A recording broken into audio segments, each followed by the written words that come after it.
Добар ден, драги гледачи, добродојавте во најновото издание на овој наш и ваш, како што умеам секогаш да кажам, Демократски импулс, подкаст за народот. Денеска ми е особена чест што на гости ни е токму еден стар полицаец, би кажал, еден од старите полицајци, еден старешина, професор Љубомир Ѓурчиновски. Добре дојдовте и чувствувате се како дома. Добро вечер, добре најдов. Ќе се чувствувам исто како дома и ќе отвориме можеби некои интересни теми, интересни прашања за вашите гледачи. Се надам и верувам. Најнапред секогаш умам и да прашаме и пред камера, дали ќе одиме на вие, дали на ти, Не, кажеме. најслободно на ти, значи најдругарски, најферски, ќе си разговараме онака како што ни доликуват и мислам дека немаме потреба од формалност. Јас многу ве почитам и ќе се обидам тоа така да биде. Нема проблем. Зашто секогаш така навика професор Ќе и кога ќе се слушнеме, немојте, тераме- мислам че онадиме, значи ќе разговараме затоа што јас и на почетокот, значи ќе ви кажам, јас сум во Министерството за внатрешни работи, односно во македонската милиција уште од 1980 година. Значи, по завршување на средно полициско и почнувам како полицаец во време, јас сум онаа генерација во време кога поголем број на ученици кои што завршивме таа година, значи тога се формираа две единици на ниво на Министерството, специјалната единица и републичката сообраќајна единица со две станици во Петровац и во Демиркапија. Но тогаш почна да растат и посебните единици, каде што, например, старешини и команданти беа еден Томе Китановски, еден Бошко, еден Љубе Николовски и така натака, значи тоа беше периодот кога во Министерството за внатрешни работи, значи имаше хиерархија, имаше почит, имаше професионалност и имаше навистина едуцирани кадри кои што доаѓа од средното полициско и од факултетот за безбедност кој што 3 години претходно беше отворен како прв високообразовен центар за кадри од областа на безбедноста на ниво на тогашната држава, Федерацијата Југославија. Како што ви спомнав, мене ми особена чест што јас сум внук на еден од тие што ги спомнавте, Томе Китановски. Многу ми е драго и мило што ви оставил добар впечаток, сте работеле Не само заедно. добар впечаток, мислам, ние бевме тогаш млади полицајци со искусен старешина, кој што го прегрмевне Косово 81 година, каде што Томе навистина покажа и Бошко и сите други старешини кои што ги спомнав покажа еден висок степен на професионалност и голема грижа за сите нас како млади полицајци, ние што туку почнати со година дена стаж, значи грижа да не се направи некоја грешка па да имаме недолжни жртви.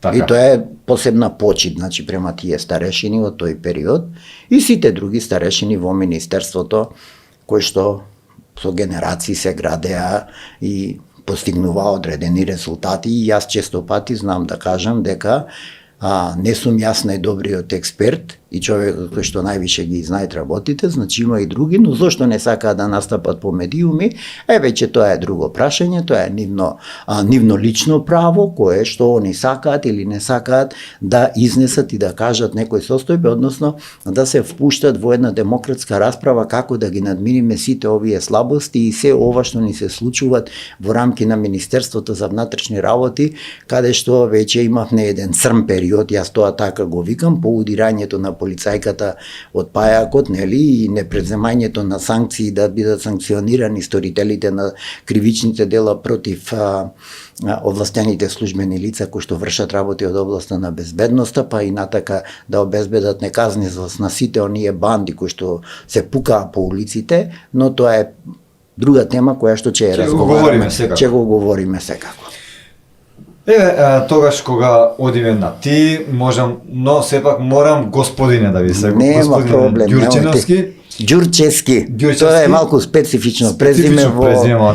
Значи го има во Струшко, во Дебарско и во Поречието, а иначе моето потекло е од Брод Македонски, така да еве и јас ќе изнесам еден податок. Значи, вашиот дедо кога студират на Вишата полициска школа во Загреб, заедно студират со мој чичко, брат на татко ми, Стојмир Ѓурчевски, кој што сега е покоен, нека му е лесна земја, кој што беше началник на полицијата во Македонски Брод. Колку е мал светот. Колку е мал светот.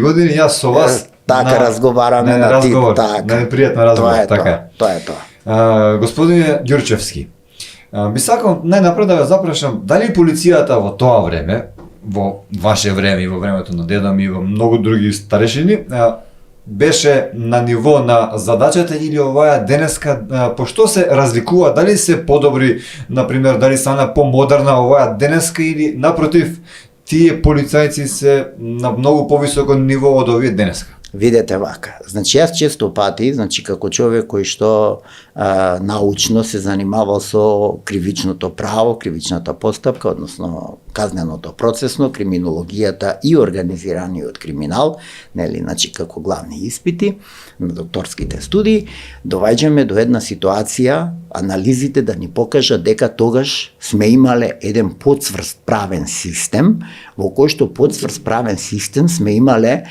многу подобра ситуација и многу позаконита ситуација на функционирање на тогаш истражните суди, затоа што полицијата ја водеше истрагата, истражните суди, јавното обвинителство и судството, кои што беа многу поефикасни и многу позаконити. Мал беше степенот на корупција, кој што срамежливо влегуваше 80-тите години во тие служби, во безбедносните служби, но исто така имавме една ситуација каде што овластувањата кои што ги имаа полициските службеници овозможуваа нивно ефикасно и ефективно работење, односно примена на сите закони, затоа што полицијата во прекршочниот дел, затоа што тогаш носител на се беше униформираната полиција, полицијата во прекршочниот дел постапуваше некаде по 100 и нешто закони. Значи полицијата беше секаде. И во законот за заштита на води, и на риболов, и на лов, и престој во граничен појас, и лов и риболов во граничен појас, и лични карти, и патни исправи, и државјан, значи сите тие надвор од оние прекршоци основните, јавен ред и мир, безбедност на сообраќај и така натака и така натака. И тогаш имавме една ситуација на висок степен на обученост на полициските кадри кои што излегува од Центарот за образование Елисија Поповски Марко, односно средното полициско, покасно и од факултетот за безбедност. Со демократизацијата на системот и реформите, особено во делот на економијата, мислам дека Република Македонија не ги доби очекуваните реформи, се направи една криминогена приватизација во целина, која што криминогена ситуација ни создаде огромен број на стечајни работници на улица, работници со изгубени работнички права, понатака неефикасни институции, немоćни институции да применуваат закон, навлезе високиот степен на корупција таму каде што никогаш не требаше да влези, а тоа е судството и обвинителството, се појавија насилници кои што насилно ги одземаа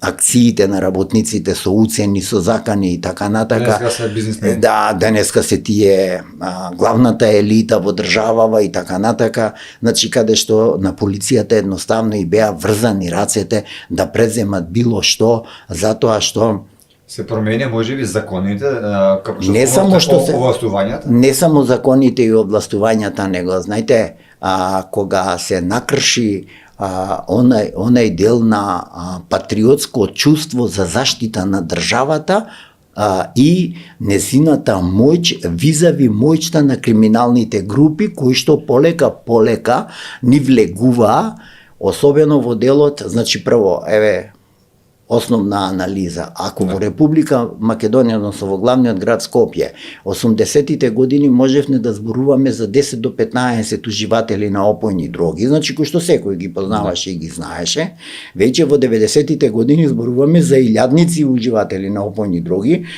како регистрирани, а ако земите дека темната бројка криминалистички е пута 3, ако ние институциите, државата, здравството и полицијата регистрирала, да кажеме, 2000 уживатели на опојна дрога, пута 3 биле 6000 и нешто повише, и тој раст бил толку прогресивен да едноставно човек не може да замисли. И сега сите ќе прашате што работевте вие полицијата, но секој пат полицијата беше ограничена под изговор дека тоа е национален интерес, дека ние треба да одиме да се демократизираме, треба слободите и правата на граѓаните. Значи тогаш почна тоа. При тоа го напуштивме главниот момент кој што ние во делот на криминологијата стално го зборуваме, а тоа е делот на виктимологијата. Нашиот правен систем пред 90-та беше основа му беше виктимологијата, односно заштита на жртвите од криминалот. А веќе 90-тите години не ги штитиме жртвите од криминалот, него почнуваме да се грижиме за правата на криминалците. Значи, како сторители да не бидат малтретирани во полициски станици, да не бидат спротивно на закон спроведувани, да им се обезбедит бранител, да им се обезбедит лекар и така над. Што? Може би како права, да, но при тоа им се даде една можност одбрана со молк. Ме разбирате, и многу тешко се доваѓаше до информација. Не само до информација, до предмети кои што ги стекнале со сторување на кривични дела. А знаете, во кривичното право е начело дека се што е стекнато со кривично дело е ништовно, односно казниво. И вие кога ќе ја погледнете целата таа структура и целата таа состојба, значи полека се создаваше правен систем на неказнивост. Во тој правен систем на неказнивост, значи најголемиот профит секој пат го добива криминогените структури, за кои што пенологијата им предвиде зголемени услови и се подобри и подобри услови за издржување на казната. Нели, зборувавме дека таа структура каде што имаме по 30 луѓе во затворите не е добро во соба и така натака, тоа е некој комунистички систем, дека тоа е кршење на човековите права, дека треба да имаат простории со телевизори и така натака, што ние како систем не бевме подготвени да прифатиме ни такви реформи, затоа што кај нас овде имавме енормно наплив, враќање на наши сторители на кривични дела по Западна Европа, кои што ги злоупотребувале бенефиците на Западна Европа, уживале по затворите и он сега ти довеѓат овде и вика, ајде бе, удриме да те видам, кој си ти, па ќе видиш че те тужам на суд. А порано не можел тоа нити можел, ниту он едноставно кога ќе виделе полицаец бегале. Зошто? Затоа што овластувањата на полициските службеници беа сосема други и моќта на полицијата и на државата, зборам и на државата, со санкционирање и казнување, тогаш да нападните полициски службеник. Немаше јавен обвинител или судија кој што немаше да побарат минимум 3 години затвор за напаѓачот.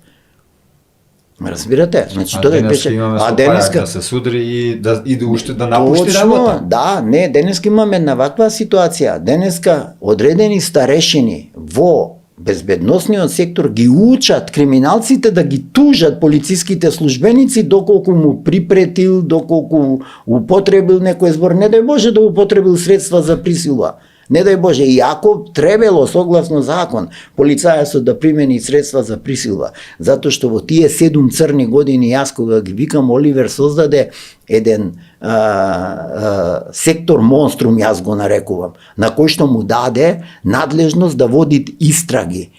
Господа, секторот за внатрешна контрола е сектор преку кој што министерот остваруваат цивилна контрола врз Бирото за јавна безбедност, врз силата.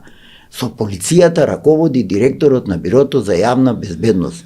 Кривичниот закон, законот за кривична постапка се кристално јасни кога зборуваат и викаат. Истрагите ги води полицијата. Полиција е Бирото за јавна безбедност. Што ме бирото? Значи тој сектор ако сака да води истраги треба да биде позициониран во Бирото за јавна безбедност, но тогаш не би бил сектор за внатрешна контрола, значи не би бил надзорен орган, она што е надлежност на министерот. Значи викаме министерот се грижи за да обезбеди средства, материјално-технички средства за непречено функционирање на работата на полицијата, да донеси одредени, да предложи во собрание одредени измени на законски проекти од надлежност на полицијата и така натака и така натака. Значи тоа се на неговите сектори. Затоа викаме организацијски во министерството, секторот за финансии, секторот за правни работи, секторот за внатрешна контрола, секторот за заеднички работи му припаѓаат на министерот. Полицијата е во Бирото за јавна безбедност и сите оние сектори, така да мислам дека тука се направи една таква лоша реформа, една многу лоша реформа, која што многу лоша реформа беше направена само за да се предизвикува страв кај полициските службеници да применуваат средства согласно закон, плашејќи се од преземање на акции од страна на секторот за внатрешна Добро, тука контрола. е директно ќе ве запрашам еве случајно сега додека ти Да. разговараше, јас се присетив конкретен случај Чавков. Зошто е во затвор? Дали ги смеша лончината, дали заради непостапување? Каде се појде? Не, вака, значи пазете, јас тоа Конкретно. кривично, значи тоа кривично дело јас уште на старт во еден друг медиум, кога се поднесе обвинителниот акт и кога се отиде со обвинение за сторено кривично дело терористичко загрозување на уставниот поредок на Република Македонија, кажав дека такви елементи на тоа кривично дело нема и јас реков дека да го видам тој мојчен обвинител кој што ќе изведи такви докази и ќе докажи една кривична одговорност за едно такво кривично дело, терористичко загрозување на уставното уредување. Значи, таму ниту има такво дело, ниту има еден доказ кој што може да се стави на товар не само на господинот Мите Чавков, него на сите останати луѓе кои што се осудени во тој Така. антиуставен процес за Непостапување 20. мислам дека беше. Не, дозволете. Ќе објасниме и тоа. Не. Ќе го објасниме и тоа. Значи, за настаните од 27 април, значи како искусен полицаец, како човек кој што Нормално. тргнал од најниско од полицаец на улица, полицаец на позорна. Дел од Па службата. сум изградил кариера. Значи, во најтешката варијанта можеше некој во обвинителството да барат злоупотреба на службена положба со непревземање или преземање на действија кои што бил должен да ги преземе или да не ги преземе, тоа е кај директорот одејчи од тоа дека тој ја има златната команда врз полицијата. Тој е директорот Мите Чавков во тој период. Сите други надоле хиерархиски, значи, но таа казна и ако се докажеше, не може да биде судската пракса покажува дека никаде не надминала 3 години. Зборувам за злоупотреба на службената положба.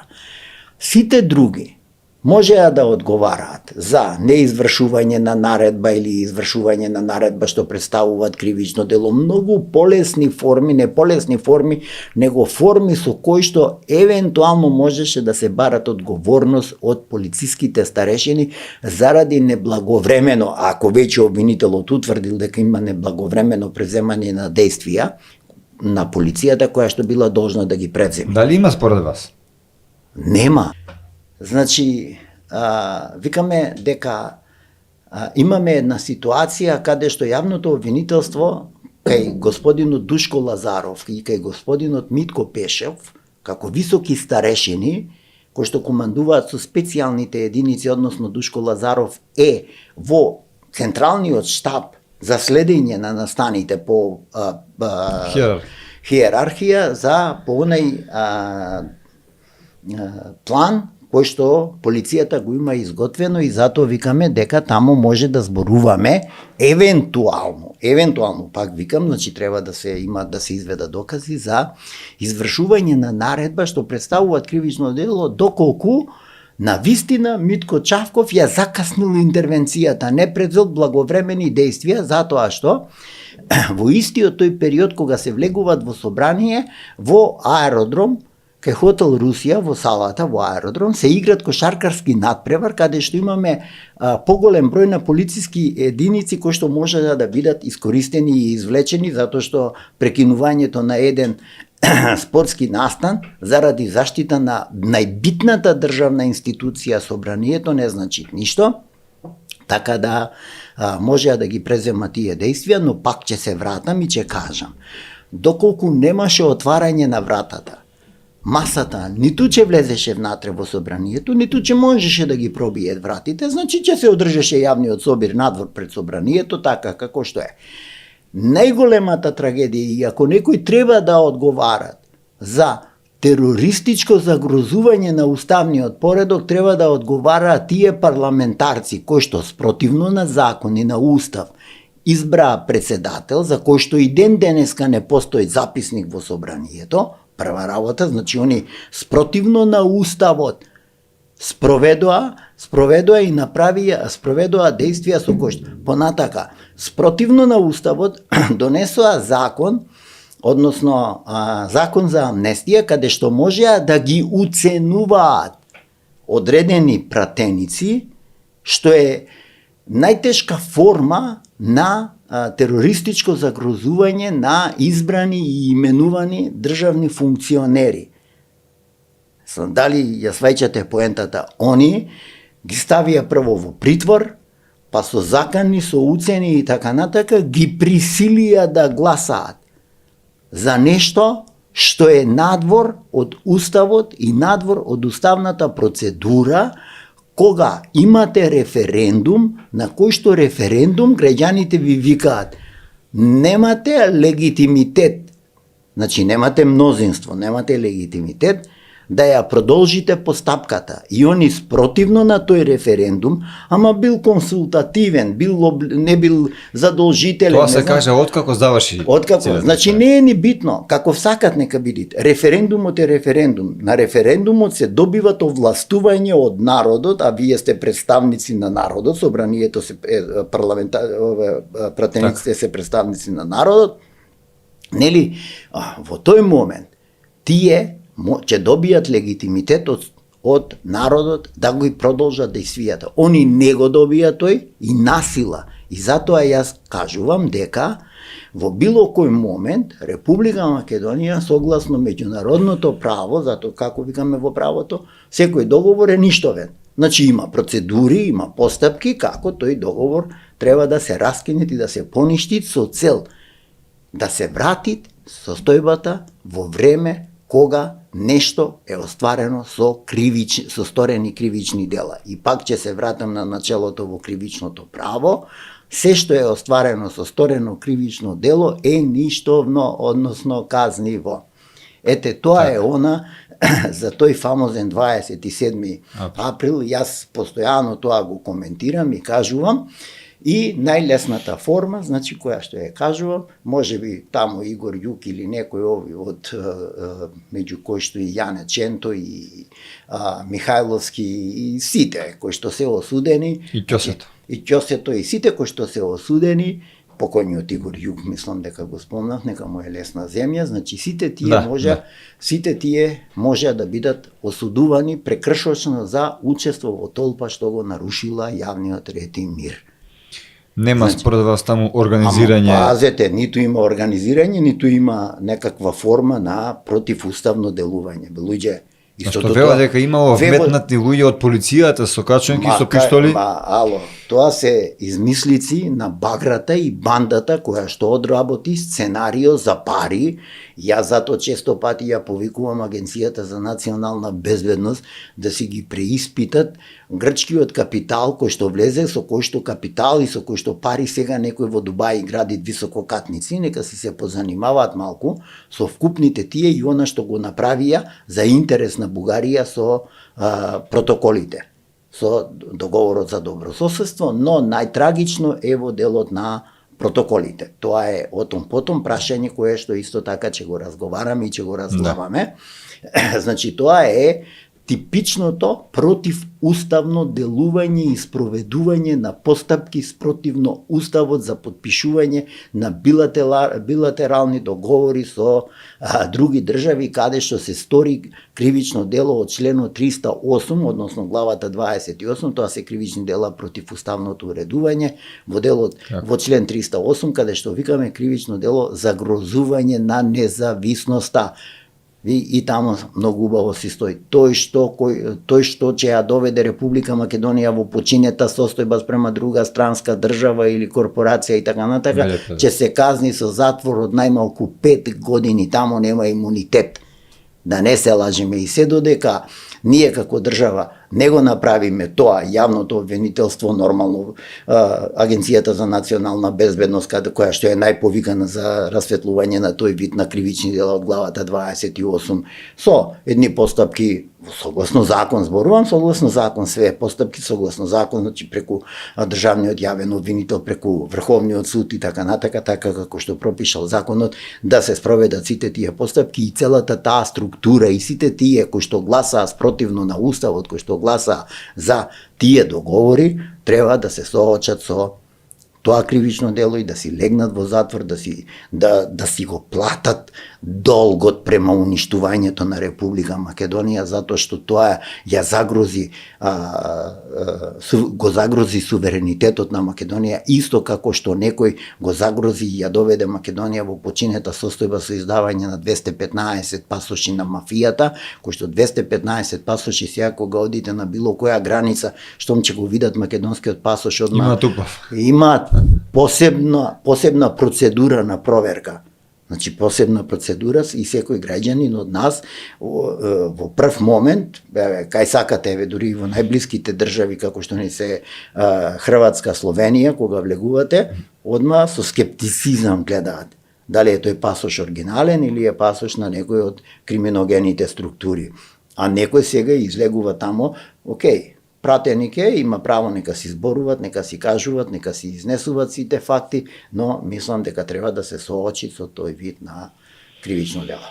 Одлично, до тука направивме како една увертира за состојбите во минатото, нешто начнавме и за сега, за овој период, но еве малку да сублимираме, би сакал да ве запрашам, велите, често пати ве слушам дека во Македонија во моментов има на улиците се безбедни, значи има некаква, но само пред 2 дена имаме немој настан, загина еден чичко југо пред својот прозорец на тротоар.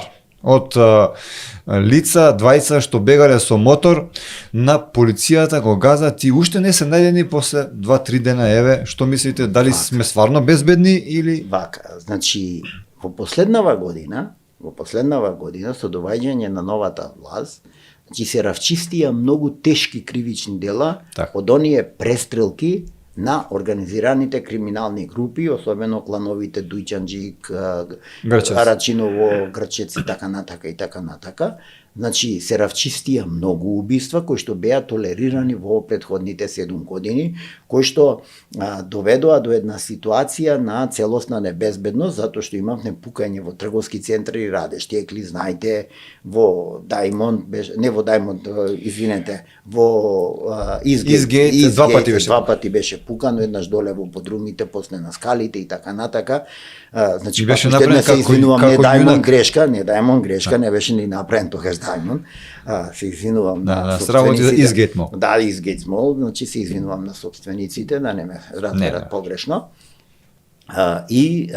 Значи, целата таа состојба со сето на дивење, со возила и така натака, но не викам дека не викам дека и покрај сите тие мерки, ние се уште имаме криминал на улиците. Се уште имаме брзо возење, се уште имаме ноќна бука, нарушување на јавен ред и мир со она силно да, мотори, возила и така натака. Значи полицијата е битно дека сега е присутна, не е напаѓана, тоа ќе ви кажам покасно, ќе го искоментирам. Секако. Значи, не е напаѓана како што беше напаѓана во периодот на Оливер Спасовски, каде што нападите на овластените службени лица и инспекцијските служби со попречување во вршење на действија од областа на безбедност и од областа на инспекцијскиот надзор, беа за 300% зголемени. Ако пред 2017 сме имале 10 до 5, тој податок можете да го проверите и во МВР, званична статистика да ви дадат, ако сме имале, да кажеме, 10 напади на полициски службеници, веќе во периодот после 2017 година, особено по удирањето од Пајако, значи имаме по 30-40 напади. И едноставно полициските службеници се чувствува небезбедни да преземат действија, односно да применат овластувања, што сега не е ситуација. Сега, значи, полицајците се присутни, секаде преземаат действија и така натака. Јас жалам за тој трагичен настан што се случи некни, навистина е трагедија, ама знаете, криминалците и криминогените структури, затоа што обично луѓе кои што сториле друго кривично дело или друг прекршок или можеби се уживатели на опојна дрога, па имале кај себе можеби и опојна дрога и така натака, па се дале во бегство, не застанале на даден знак на полицијата и така натака, па се случил овај немил настан и така натака. Значи трагедија, и кочанската трагедија е трагедија. Да не се лаже, ќе ја коментираме, Значи тоа е трагедија, се тоа трагични настани, за кои што трагични настани, значи треба да има соодветна истрага, треба да бидат фатени сторителите на кривичното дело, треба да бидат процесуирани со обвинителен акт, со законита судска постапка и со донесување на соодветна пресуда во постапките. Јас затоа викам, верификацијата на работата на полицијата е обвинителството и судот. Значи, колку пријави ќе прифатит обвинителот, колку ќе поднесит обвиненија за сторените кривични дела, со обезбедени докази, и колку судот од ними ќе пресуди. Затоа што во делот на приватизацијата, пак ќе се вратам, која што е најкриминогена состојба во Република Македонија, 90% беше завршена во мандатот на господинот Бранко Црвенковски, значи 90% предпријатијата со оние фамозни менаџерски тимови, каде што денареде не се уплати во буџетот на Република Македонија, а некој стана овде олигарси и така натака. Значи, имаме една состојба во која што све се разграби, све се уништи, а судовите не пресудија, ја што викам, нула предмети. Јако полицијата имаше поднесено многу кривични дела, било да е тоа за присилва и изнуда, односно уцена за да работниците ги продаат акциите или да ги дадат на управување, да заверат полномошно кај нотар, односно тогаш уште во судовите до 97 година, 97 веќе се формираа нотарите и така натака. Јас сум зборувал за инсталацијата на организираниот криминал во Република Македонија, каде што, значи, како завршна година на инсталацијата на тие организирани криминални групи, ја земам 1997 година и поплавата во царината, во царинската управа, каде што се уништија огромен број на докази од сите оние кршења на ембаргата, од извозот на цигари, од шверцот на нафта према поранешните кризни подрачја во Југославија и така натака, но многу луѓе направи. Значи велите дека нормално дека и сега има криминал, но под контрола гледате дека има некаква разлика, дека нешто се работи, ако смеам да заклучам. Да. Така. Јас лично бев сведок на она другото време, како што спомнавте, лично бев сведок на сега веќе починатиот Оки, го знаеме сите, од Дуќанџик. Така, каде што лично на сообраќаец од Пајак службата лично го фати за врат и тоа со пиштол, јас бев сведок.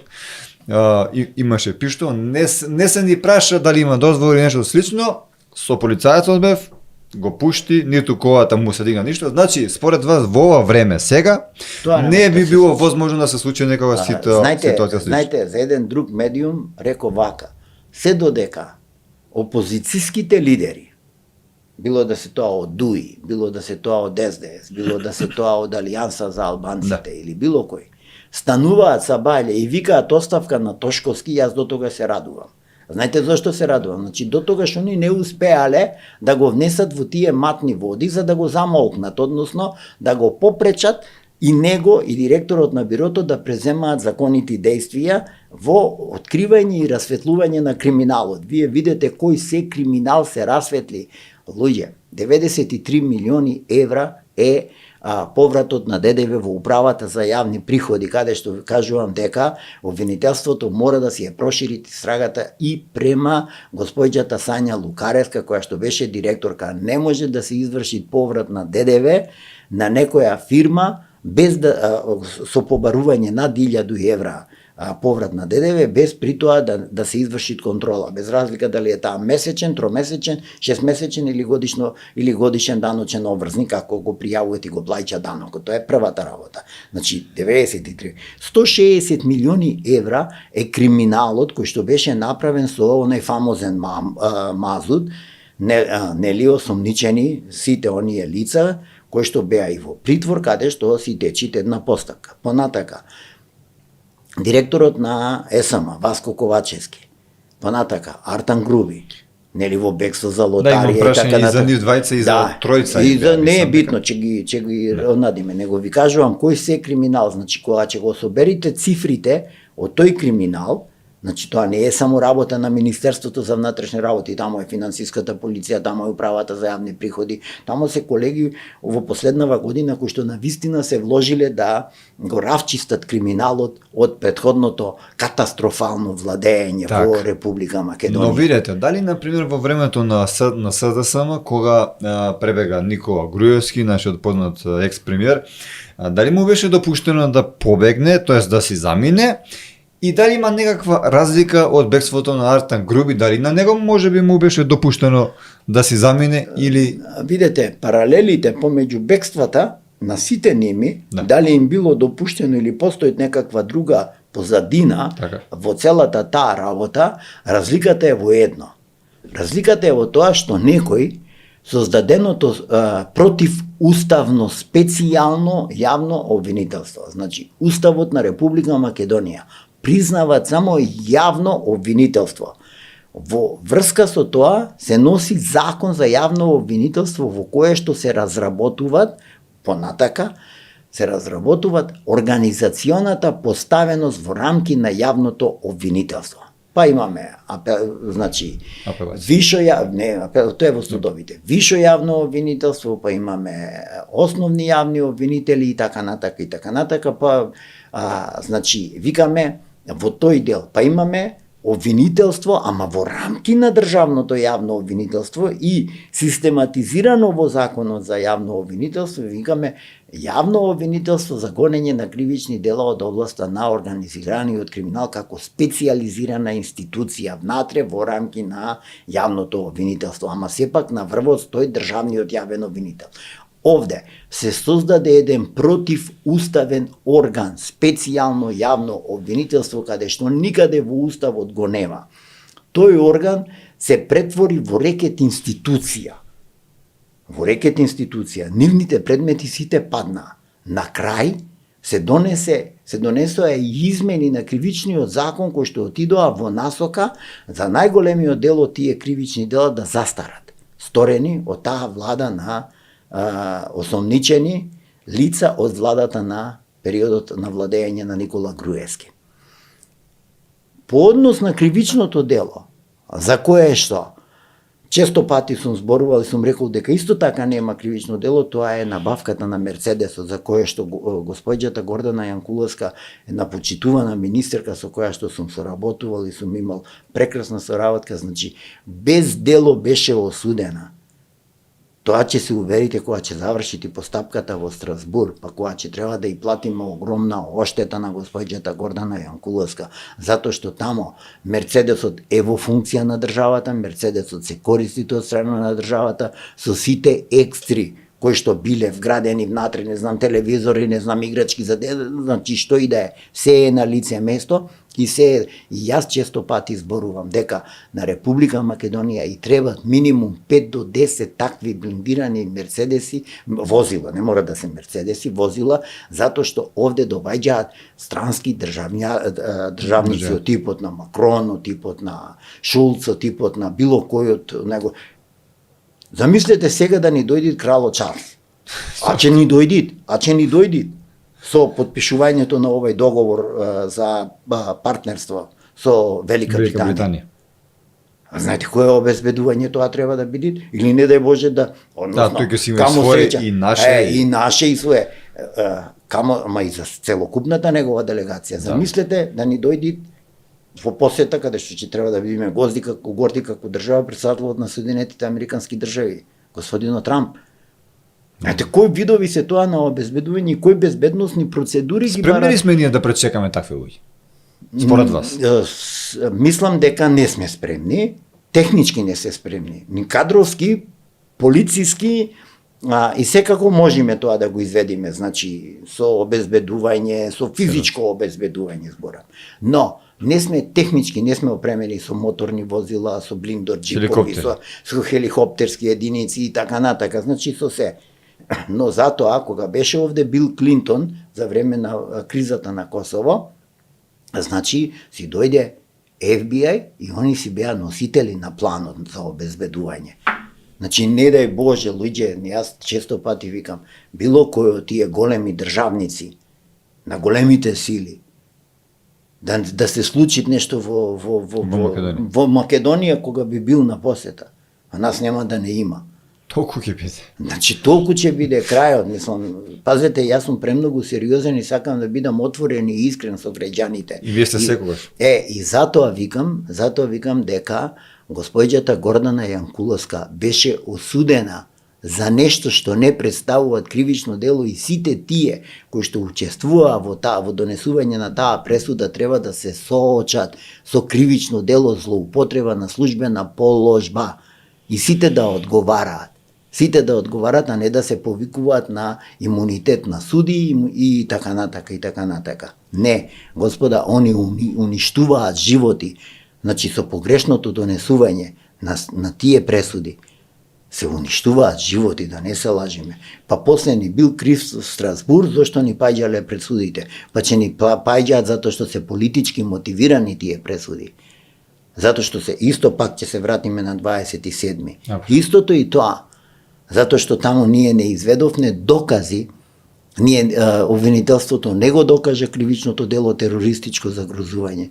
Што сакат обвинителството, ако земите дека таму најголемиот број на осудени се полициски службеници, тоа високи старешини во Министерството за внатрешни работи, почнувајќи од директорот на Бирото за јавна безбедност, господинот Митко Чавков, па господинот Душко Лазаров, виш полициски советник, па понатака господинот Митко Пешов, началник, командант на специјалните единици. Што сакаат со тоа да кажат дека во Министерството за внатрешни работи не била терористичка келија? Тоа е срам за судството и за обвинителството на Република Македонија. Тоа е најголемиот срам и најголемата беда за обвинителството и судството на Република Македонија. По тој основ. Зошто? За да бидат ревносни слуги на некои разузнавачки служби, тоа е најголемата трагедија. И затоа јас ја повикувам перманентно Агенцијата за национална безбедност. Ало, господа, да си седните, да се занимавате со тоа што треба да се занимавате и да ги равчистите тие кривични дела, да си седните со Врховниот суд, да си седните со државниот јавен обвинител, да се изведат сите тие докази за да се равчисти, ако сакаме да градиме правен систем и правна држава. Кога веќе, професоре, го начинавме судството и обвинителството, би сакал да запрашам според вас, што мислите да кажете збор за околу случајот Скочани, Сите знаеме каква трагедија, каква несреќа се случи таму, но дали вие насетувате, можеби сега, еве сега има и протести, сега некои велат монтирани, некои вака така. Јас не знам дали не знам, еве според вас дали е реално некој што има загинато дете таму да успее некој да го мотивира политички да оди да протестира, колку е тоа реално заверување. Они се жалат дека државата недоволно прави во моментот. Ајде вака да ја поставиме работата за Кочани, тоа е стварно карактеристичен случај кој што во неколку наврати сум го коментирал за многу медиуми. Прво, обвинителството, државниот јавен обвинител со целата своја структура, значи покажа дека можат, знаат и умеат да спроведат една законита истрага. Тоа е првата работа. За брзо време. Не е за брзо време. 3 месеци. 3 месеци. Истрагата, согласно ЗКП, трае 3 плюс 3 месеци. Значи, во рок од 3 месеци мора да заврши или да се произнеси обвинителството дали има или нема кривично дело што се гони по службена должност или по истекот на третиот месец да побарат продолжување на истрагата за уште 3 месеци. Тоа е закон. Тука е бетон. Крај. Нема бегање од тоа. Така. Во овој рок од 3 месеци, јавното обвинителство за еден вид на кривични дела ја равчисти истрагата и поднесе обвинителен акт. Обвинителниот акт веќе е сега во основниот суд, во кривичниот суд во Скопје заради оние делегирање на стварната надлежност, затоа што судиите во Кочани сите учествувале во претходната постапка, не може да бидат назначени за судечки суди и така натака, значи тоа Врховниот суд си го равчисти. Кажа и си го равчисти и тоа е окей, и тоа е најдобро затоа што кадровски пак Кривичниот суд во Скопје е најдобро организиран суд во кој што суд значи има и кадровски потенцијал, има и се, каде што може да се спроведи една најзаконита постапка, судска постапка, нели, главен претрес со изведување на докази и така натака, со присуство на сите оштетени и така натака. По однос на семејствата. Јас секој пат и секаде зборувам дека семејствата во својство на жртви, затоа што се тие оштетени и се жртви, изгубиле деца, повредени деца и така натака, млади луѓе, имаат право од државата да бараат се, но начинот на кој што бараат остават простор да се сомневаме дека тамо има политичко влијание. Значи политичко влијание.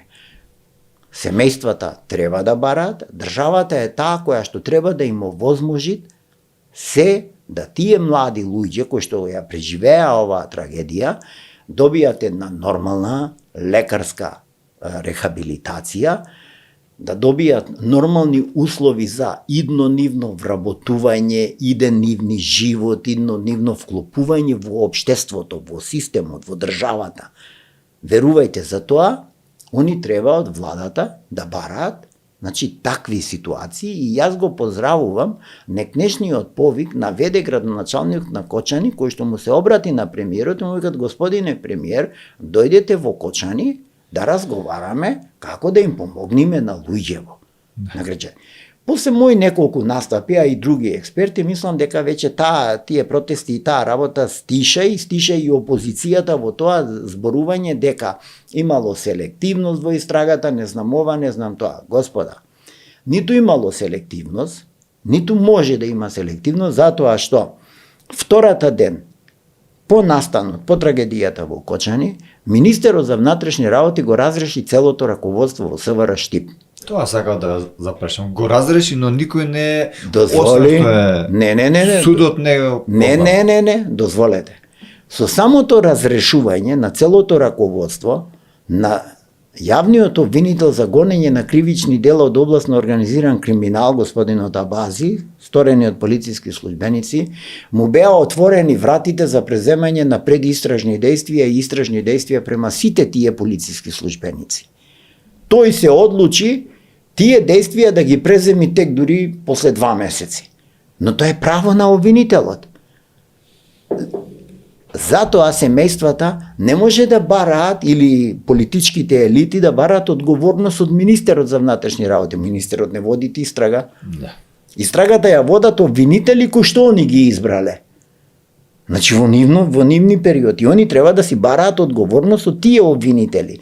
Но ме радуват фактот што и на крај јавното обвинителство за гонење на организиран криминал, сега да не одиме со, значи јавниот обвинител на крај поведе истрага и против тие лица и сега имаме на другата страна втор предмет ќе добиеме, втор обвинителен акт со 27 полициски службеници. Значи за кривични дела сторени од страна на полициски службеници. Превземање, непревземање действија, биле должни, не биле должни, издавале согласности, не издавале. Значи сето тоа истрагата ќе си го покаже. Ме разбирате? Знаете за каква селективност зборуваме? Знаете зашто мислам дека малку се добива впечаток обратен? Заради тоа што знаеме сите, еве, гледаме, спомнавте за селективност, се мисли нормално на трите градоначалници кои се пуштени на домашен притвор, а во исто време се во притвор луѓе кои продавале карти и биле обезбедувани, кои ги спасувале децата и ги ваделе надвор. Чекај сега. Замислете си. Дозволете. Ајде сега ме чепнавте, значи што јас од првиот момент тоа го разговарам. Да. Значи, првиот мој настап во врска со Кочани, иако бе свежо излезен од болница. Памтам. Да, значи, јас кажав, постапката заради ефективност и ефикасност водење на главниот претрес, на судскава постапка, треба да биде поделена во две насоки. Прво, кривични дела извршени непосредно вечерта. Што се тие кривични дела? Обезбедувањето, кој дозволил толкав број на луѓе да влезат во простор кој што е за многу помал број на луѓе, кој продавал билети, кој пуштил малолетници внатре, кој пуштил. Организаторот на јавниот собир е должен да ги преземе сите тие действија согласно закон, не полицијата. Организаторот, кој дозволил да внеси пиротехника внатре, кој ја внел пиротехниката, значи тоа се сплет на кривични дела, сторени непосредно вечерта за време пред и за време на настанот. Кој укажувал помош, кој не укажувал помош. Значи има и лица кои што не укажувале помош, избегале. Да. Избегале, значи едно и друго викаме. Значи затоа викаме истрагата ќе си покажи, ако имало и полициски службеници кои што не презеле действија да укажат помош и тие ќе одговараат. Нели полицијата 13 минути пред да се случи ова несреќа била таму? Не, вака викаме. Ако била таму, така. Презеле действие, имаме загинат полицаец. Меѓу починатите имаме загинат полицаец кој што преземал други службени действија. Има разноразни поговарања, затвориле врати, не затвориле, влегле, биле должни, отстраниле малолетници. Има и теорија дека биле пратени намерно во село Оризари место. Да, значи затоа викаме, тоа ќе си го покаже истрагата на јавното обвинителство за гонење на кривични дела сторени од полициски службеници, организиран криминал, значи. Вториот момент се системските слабости. Кој дозволил пренамена на објектот, кога е пренаменуван објектот, значи она што викаме кој издавал лиценци, како издавал лиценци, зошто немало контроли од управа за јавни приходи, плаќани даноци, неплаќани даноци, понатако државниот пазарен инспекторат, од дирекцијата за заштита и спасување имало противпожарна опрема, немало структурата на објектот и така натаму. Тука спаѓаат и градоначалниците. И градоначалниците, тоа се тие системски слабости. Затоа што градоначалниците во буџетот можеби добивали соодветни средства, нели? Да. Затоа викаме дали објектот е дива градба, не е дива, значи сето тоа се во рамките на тие системски слабости. Но обвинителството реши да е во една насока.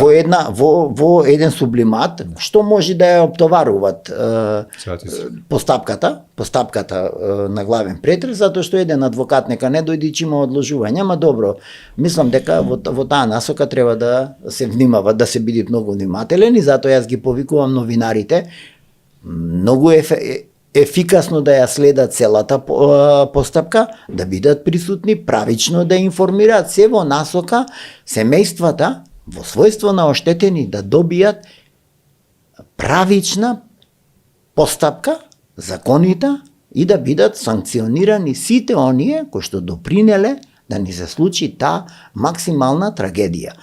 Трагедијата се случи, државата има обврска да пружи секаква помош на повредените, и на семејствата на оштетените. И тука јас немам двојба.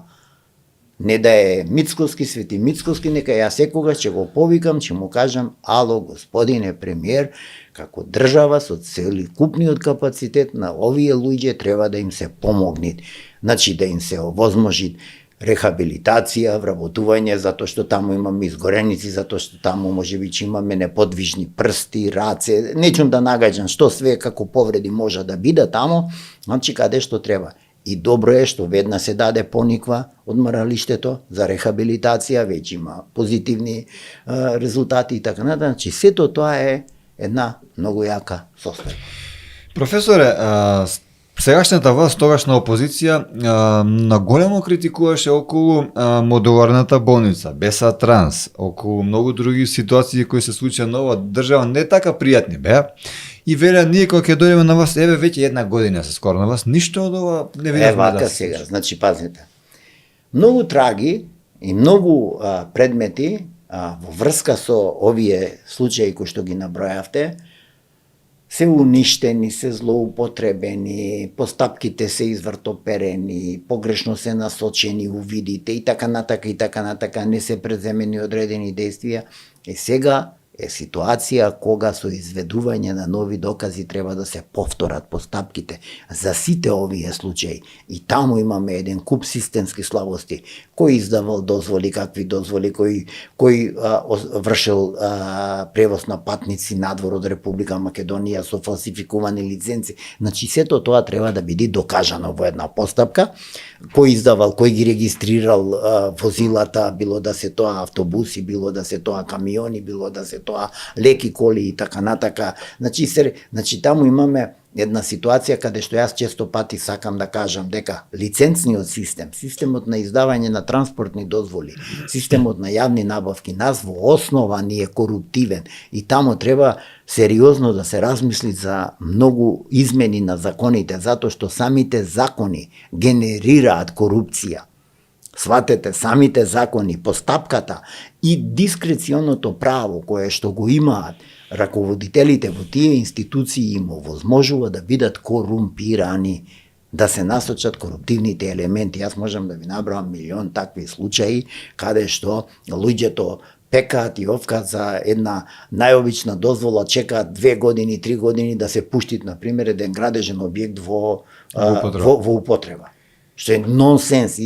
Он е едноставно собственикот за да им за да им овозможи на купувачите на станови или било што да е да платит рекет, да корумпират некого за да му потпиши дозвола.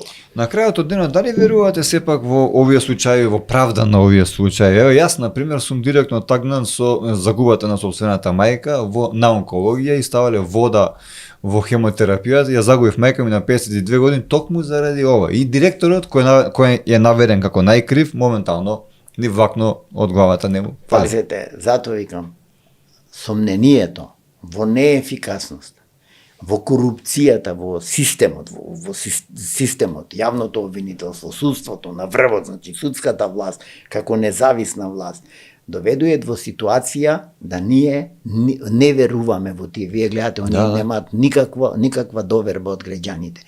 Но проблемот е во тоа што тие институции не се труда да си ја зголемат својата доверба. Мислам, дали ме разбирате? Овде имаме класичен пример каде што и анкетната комисија во собранието што беше формирано во претходниот состав, со која што преседаваше госпоѓата Мизрахи и така натака, дадоа еден куп забелешки, односно индици, основи на сомнение за вкупниот криминал кој што не се случувал на онкологија. Целокупниот тој криминал тежи 30 милиони евра, луѓе. Значи се зборуваат за приватности, за семејни врски на релација министер, веледрогерија и така натака. Па препродавање на Косово на тие биолошки терапии.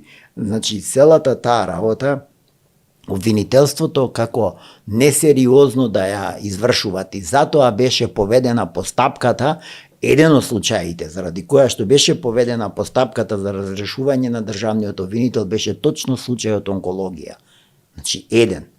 Беше случајот Крмзов, беше случајот Васко Ковачевски, беше случајот Артан Груби со бегствата и затоа јас не сакам да правам паралели и да ги поистоветувам бегството на Груевски со бегството на Артан Груби, со бегството, затоа што јас кажувам, се што е поврзано со електростопанство, во основа на врвот стојат германските интереси во Република Македонија, тоа да го знаете. Значи, тоа е суштината. И некој ќе ми каже, Артан Груби е вамо или тамо. Не бе, луѓе, прашајте во BNDP, во германската разузнавачка служба, они ќе ви кажат каде е. И они ќе го донесат тогаш кога нема да им треба повише. Да не се лажиме. А со Никола Груевски? Никола Груевски... Ќе се врати некогаш? Не, Никола Груевски, јас често пати тоа го кажувам, сега ја нема она опасност која што ја имаше во 2016-17 дека доколку легнит во затвор би можел да биде ликвидиран, затоа што тој во еден период беше присутен на сите рочишта, за сите сомненија. Но, кога се виде дека за Мерцедесот ќе носат пресуда која што каде што нема кривично дело, значи политички мотивирана, каде што жртва испадна да биде министерката Гордана Јанкуловска, се потврдија основаните сомненија дека на господинот Никола Груевски може нешто неубаво да му се случи во Република Македонија, па некој го извади од Република Македонија. Верувате вие дека стварно ќе го погубере во затвор, дека ќе го биере, дека пазете, такви викаме заговори имаше од него. Основани сомненија, значи постоеа, значи се зголеми можноста од евентуален сомнеж за една таква местенка, затоа што Нели тие лица лезат во ВИП? Ама да не, ама ако земите во една ситуација дека кајнес процесите беа крајно противуставни и ние донесовне терористи на власт. Терористи во типот на Заев, кој што спротивно на Уставот на Република Македонија ги превзема сите действија како да ја обезличи. Ова се сериозни обвинувања.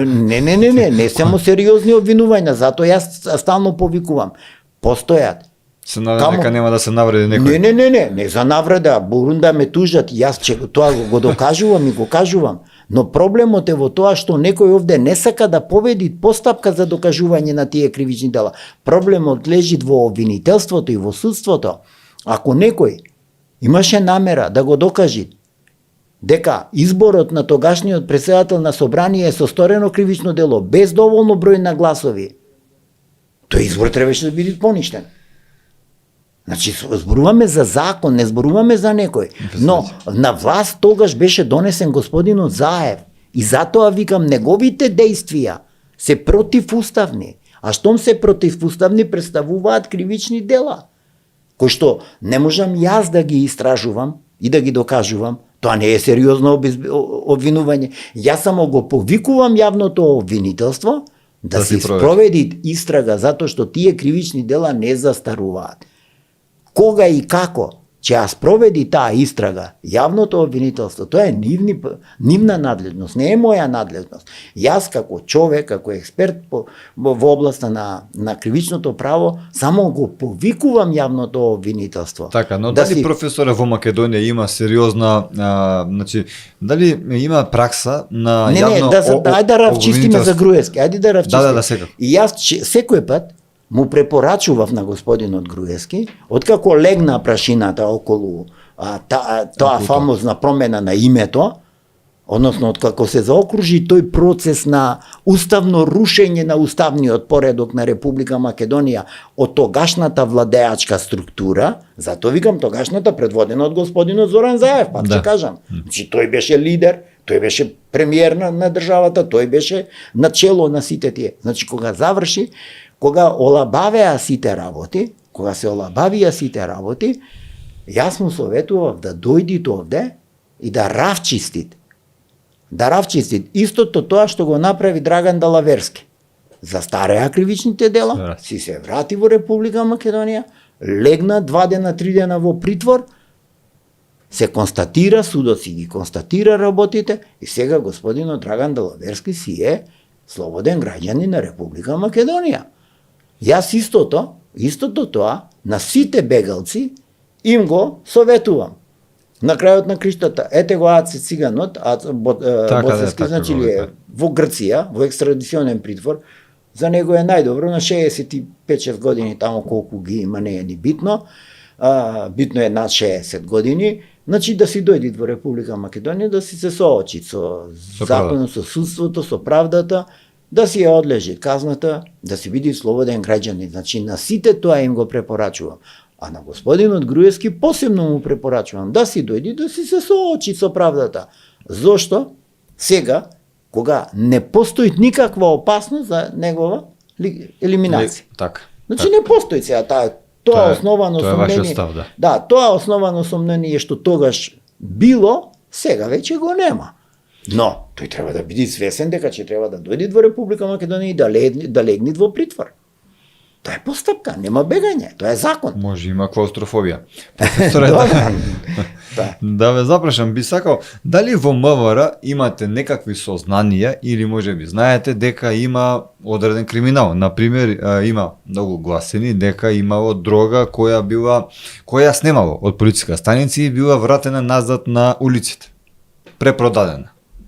Видете, јавни поговарања, такви јавни поговарања имало. Возможно ли е? Возможно е затоа што, например, не знам вие колку знаете, 90-тите години, 98 или 99 во време на господинот Павле Трајанов како министер, беше украдена од депото на МВР, беа украдени 28 килограми кокаин.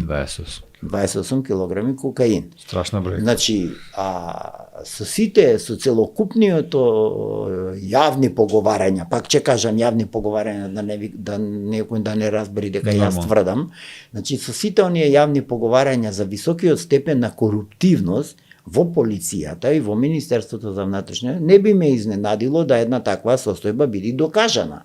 Значи да се спроведат истраги, постапки и така натака. Затоа, внатре, министерот, директорот на бирото и сите тие колеги треба да си равчистат внатре со криминалот кој што го имало и че го има, да не се лажиме. Значи го имало и пред Панче Тошковски и пред Оливер, го имало во МВР и че го има пак и по Панче Тошковски, пак че има некои кои што ќе се дрзна да бидат корумпирани и така натака и така натака. И јас стално зборувам за тој вид на корупција кој што го има, но исто така често пати зборувам дали некој се запрашал за платите и статусот на полициските службеници и нивниот социјален стандард. Разбирате? Значи, платите на полицајците без оние додатоци за овластувања би биле на ниво, зборам со средно образование, би биле на ниво на минимална плата. Че некој треба дебело да размисли. Главата во торба си ја ставаат. Си ја ставаат главата во торба. Значи, затоа, како што ги критикуваме полицајците, така треба, како држава, пак ќе кажам, да седниме, да ја видиме целокупната состојба, особено министерот, директорот, сите тие негови служби, владата и така натака, малку да се позанимаваат со статусот на шумската полиција, на затворската полиција, каде што исто така имаме висок степен на поговарање за корупција. Но господинот Пандов вели затворската полиција најплатена и се фали дека не, многу видете, е платена. господинот Пандов може да зборува за она што тој направил во оваа година, дека некои состојби успеал да ги исправи од целата онаа состојба. Но вие гледате што му се случува, нели кучката варала сад. Да, значи затоа викам, има проблеми, се решаваат проблемите, и министерот Панче Тошковски ги решаваат проблемите внатре, и министерот за правда ги решаваат проблемите со финансија. Тоа им е задача, тоа им е работа. Тоа им е задача, но тие одат многу споро. Многу споро одат. Вие гледате дека инфлацијата си го прави своето, трошоците за живот си го прават своето, сепак се тоа луѓе кои што имаат и семејства и се, и затоа сега не ги оправдувам за корупцијата, не сакам погрешно да бидам разбран, немојте, не ги оправдувам за корупцијата, но мислам дека треба да се позагрижат за стандардот, исто како што подобрија во делот на образованието, се подобруваат во делот на здравството и така натака. Ама знаете, вие кога ќе наследите една руина, подобро е скроз да ја очистите, за она што викам багер систем, да се однеси ѓубрето, сето да се очисти и да почнете да градите држава од нула. Затоа што тие 7 години, ја што викам на противуставно владење. Значи противуставно владење имавме целиот тој период имавме противуставно владење, Македонија ја вратија не на почеток на 90-тите години, него на почеток на Балканските војни. Мене ми е стварно повторно ќе кажам, особено чест што сте тука, заради тоа што ова ми е една од омилените теми. Во глобала зборуваме за безбедноста на нашата држава, тоа ви е ваша стручност, вие сте професор по таа тема. Сега би сакал да проанализираме за жал еден мега спектакуларен случај, така би го нарекол, како и да звучи, Палчо. Тоа е убиството на малата Вања и на Панче Жежовски. Така беше, Панче. Да, Панче Жежовски, Жежовски. Кажете ми, во моментов има многу теории на заговор, Палчо од таму од каде што е од затворот, праќа на YouTube писма, секој ден по ново писмо има. И сега, дали е заверување дека он работел за државата. Една од теориите е дека он работел за државата и дека повеќе не им треба, па му го сместиле ова. Сега, ништо не наведувам, но за волја на вистината нема ДНК од него, никаде. Дали можеме да веруваме дека сепак е некаква теорија на заговор или зашто станува збор? Сите докази се многу танкички против него, затоа што не обвинителството ли тука малку потврди? Не обвинителството, значи уште во истрагата, кога не се успеа да пиштол се нема. Нема пиштол, нема вештачење на огнено оружје со кое што е сторено кривичното дело, нема врска помеѓу пронајдените чаури на лице место на убивите. Се уште не се знае кој пукал. Значи се уште не се знае, сето тоа е на вербален деликт. На вербален деликт, каде што имаме ја ти кажа, ти ми кажа. Не, еден против еден обвинет обвинува друг обвинет и така натака. Јако има некои други пропусти, во завршниот збор еден од адвокатите наводно изнел една многу силна предпоставка дека било најдено некое оружје кое што не било вештачено 2 дена после настанот. Значи има еден куп работи кои што во жалбената постапка апелациониот суд треба да ги има во предвид. И јас за еден друг медиум кажав дека особено кај вакви монструозни кривични дела каде што имаме такви индици, основи на сомнение, пак ќе кажам, индици за некаква вмешаност на политички елити, на други, на бизнис елити, некои големи интереси, големи пари, големи мотиви, каде што и самиот обвинет Љупчо Палески кажува дека јас имав толку и толку снимени разговори, па ако сакав некого да го рекетирам, може да ги рекетирам кого сакам и како сакам. Значи, има еден куп работи кои што во постапката, во жалбената постапка, апелациониот суд мора да им посвети големо внимание, затоа што овде падна пресуда со многу танкички докази. Вие и самиот рековте дека нема ДНК анализи, нема присутност, самите обвинети кажуваат дека не бил присутен на лице место. На друга страна имаме само признание на еден од обвинетите дека тој го сторил грабнувањето заедно со друг, Палчо не бил таму. Значи сето тоа е една состојба каде што јас вака викам. Секогаш извршителот е првиот во вакви монструозни кривични дела или во атентати и така натака, извршителот е првиот кој што се елиминират. Значи се елиминират извршителот. Нарачателот и осмислувачот на кривичното дело, значи со тоа се само заштитуваат.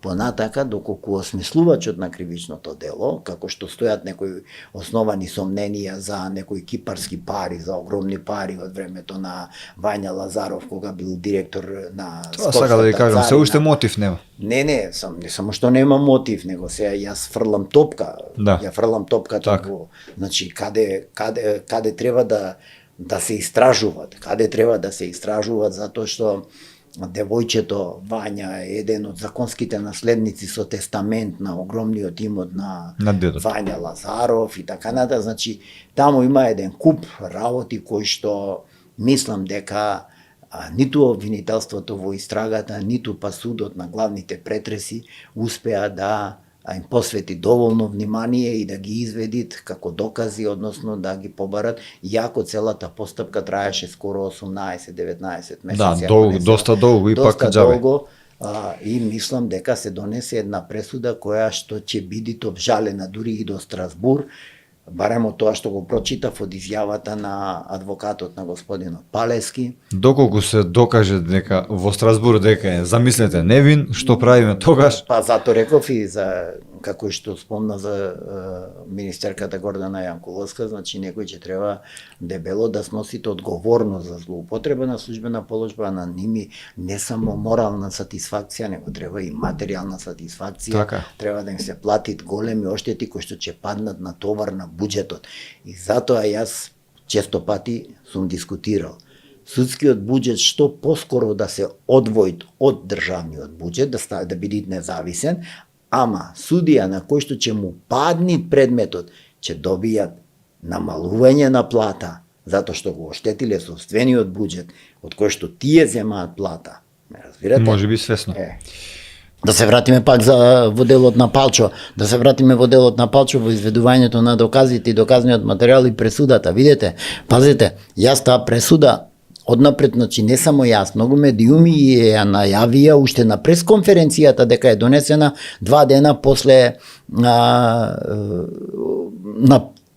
трети или на четврти беше пресконференцијата на господинот Оливер Спасовски и господинот Бубески, јавниот обвинител, кога они ги изнесоа некои податоци битни за истрагата. И слики имаше. Да, и слики, и мислам дека уште тогаш имавме ситуација во која што се преадуцираше ова пресуда и луѓето беа однапред веќе прогласени за виновни, за монструми и така натака, што мене лично не ми се допаѓаше, затоа што јас секој пат сум поборец да во истрагата се обезбедат докази и тие докази бидат презентирани пред надлежниот суд. Надлежниот суд е тој кој што треба да ги верифицират. Пак ќе се вратам на она што го реков. Работата на Министерството за внатрешни работи ја валоризират судот со пресуда. Да.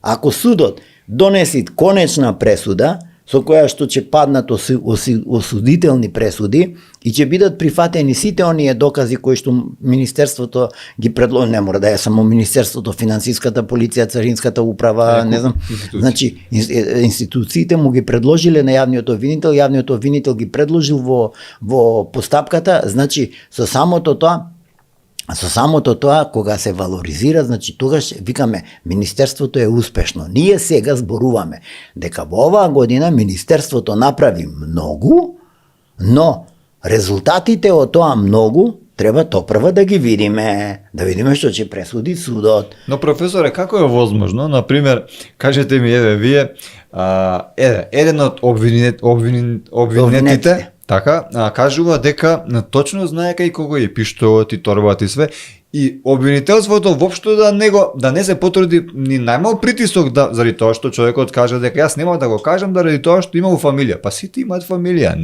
Не може некој да стори кривично дело. На крај беше посочен, нели вработениот во банка. Нема име, презиме, ништо не. Како не? Давидковски, како не? Има и име и презиме. Давидковски беше човекот кој што наводно го по наредба на Љупчо Палески бил задолжен да појдит во партијата, да го земит пакетот и да го уништит пакетот. Добро, може. Значи тоа е сведочење на Велибор Манев, тој тоа го искажуваат на главниот претрес, обвинителството со самото спомнување на неговото, значи 3 месеци, односно цел период чутит ни не го кажуваат името, кога го кажуваат името обвинителството, веднаш издават наредба и се преземаат действија према вработениот во Народна банка, иначе тој е вработен во Народна банка, приведен е, отпочната е истрага сега против него и се презема действија. Докаде е истрагата? Што е истрагата? Не треба да ја коментираме, затоа што истрагата во основа е тања. и да видиме што ќе направи тоа обвинителството, дали ќе дојди до некаков податок, каде е пиштолот, што е пиштолот, каде е уништен, што е уништен, може би е фрлен во некоја топилница и така, не знам, претпоставки. Тоа се верзии. Ние како викаме во криминалистиката, колку повише верзии, толку подобар резултат на крајот. Толку полесно до вистината ќе. До вистината, така е. Јас се извинувам, еве нема вакви информации, затоа и ве запрашав, но тука сме за да размениме мислење за да разговараме и да излеземе. Дали можеме ние некако да расчистиме со криминалот, со таа неказнива? Што мислите вие? Дали сме можеби на правиот пат?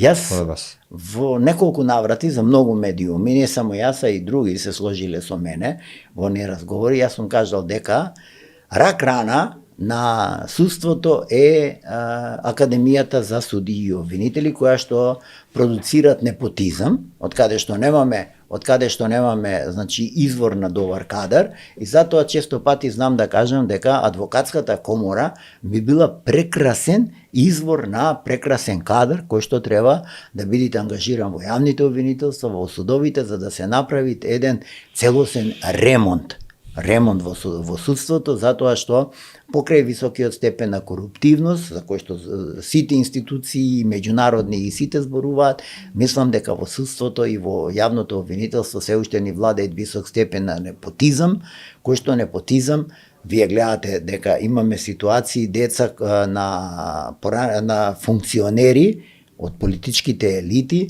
да бидат примени на академијата пред да завршат факултет, положиле правосуден испит, што е нешто Незамисливо. Пазете, имаме енормно број на фалсификати, дипломи и така натака, значи фалсификувањето на исправа стана легална работа, фалсификувањето и употребата на исправа со невистинита содржина заради остварување на одредени права во делот на добивање на вработување и така натака стана.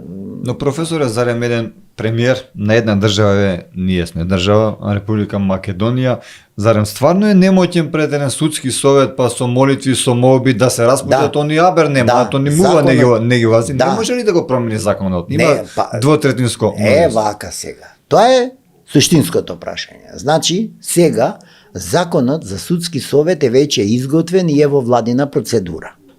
Значи, како да е, тој закон ќе биде донесен. Се има двотретинско мнозинство и мислам дека ќе биде донесен. И една за секој пат треба да равчистиме со тие нелегитимни. Сега се тие нелегитимни. Ако представниците на народот во парламентот, кој што ги избрал, им изгласал недоверба, тој го изгубил легитимитетот. Во чио име сега тој тамо, во чио име тој тамо сега одлучуваат за избор на председател на Врховен суд, за избор на суди, за суди во апелација и така натаму, во чио име? Значи тој го изгубил легитимитетот од граѓаните. Представниците на граѓаните му рекле: не бе пријател, ти си разрешен. И не се преземати. Затоа мислам сите тие недоречености, сите тие слабости во законите треба да бидат надминати, треба да бидат регулирани и треба јасно и гласно да се знае постапката за избор и разрешување. Значи, како што викаме, на една страна права, на друга страна обврски.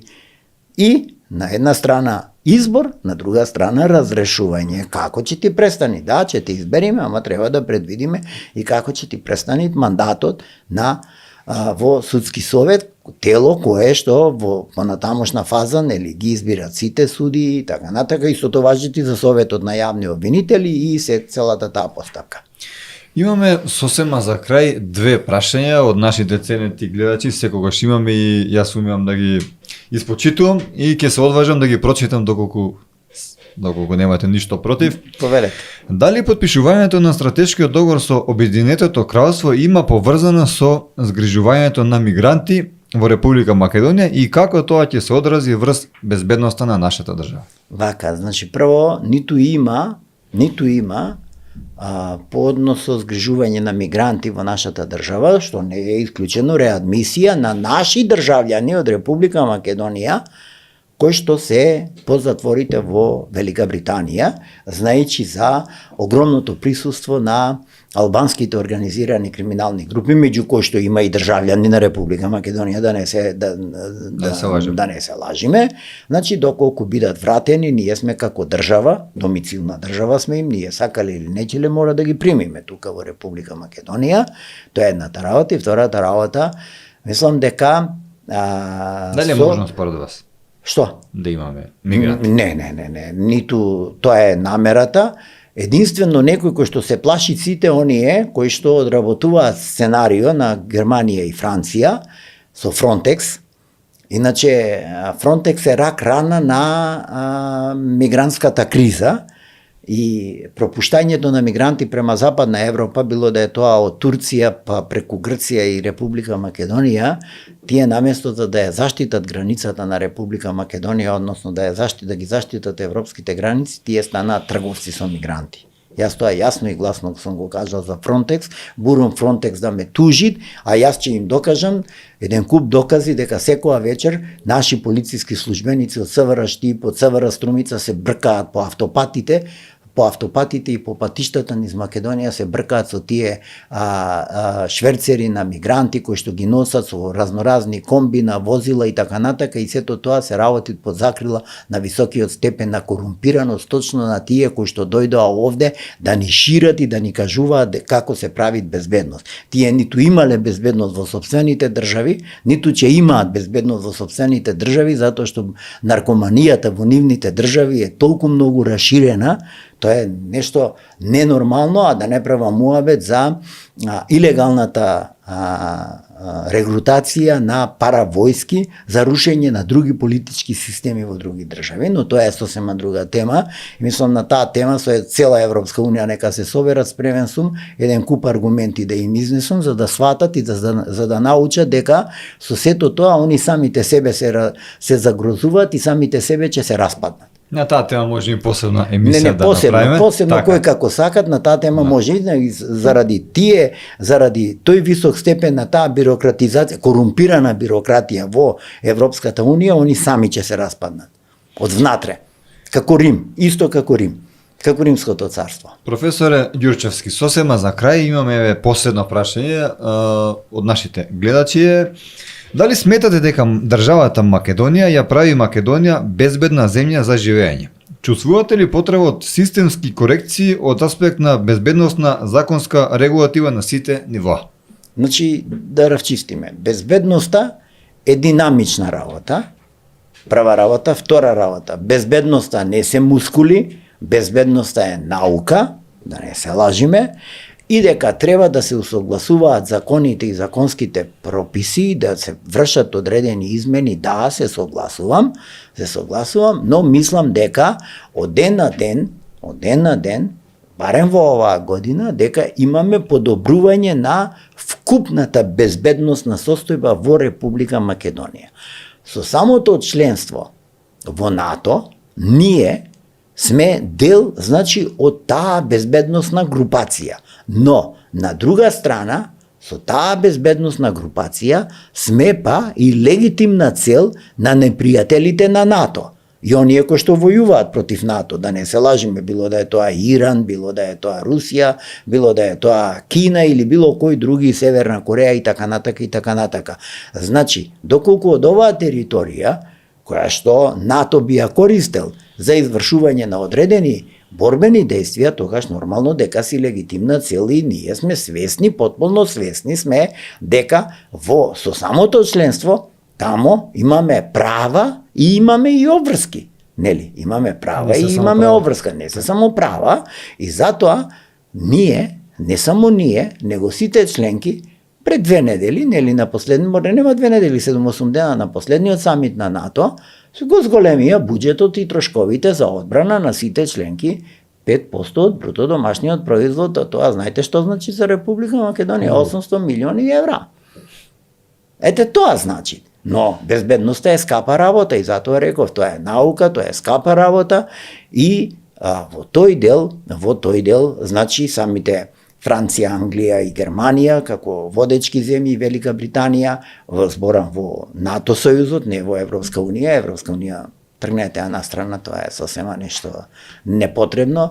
Значи, кажува дека треба да ја возобноват вкупните производствени капацитети за производство на одбранбени средства за оружја и орадија за ефикасна одбрана на членките на НАТО. Ви благодарам многу што ни бевте гости, ни го збогативте ова наше студио, овој наш подкаст и ви посакувам добро здравје и повторно да се гледаме тука. Благодарам на поканата, стојам на располагање за да разговараме за сите отворени теми, затоа што во основа сакам да разговарам отворено и со аргументи. Драги мои, тоа беше професорот Љубомир Ѓурчевски и вие добро знаете дека доколку ви се допадне ова видео, треба да стиснете лайк и да го споделите како би допрало до што поголем број на луѓе, а секако и subscribe.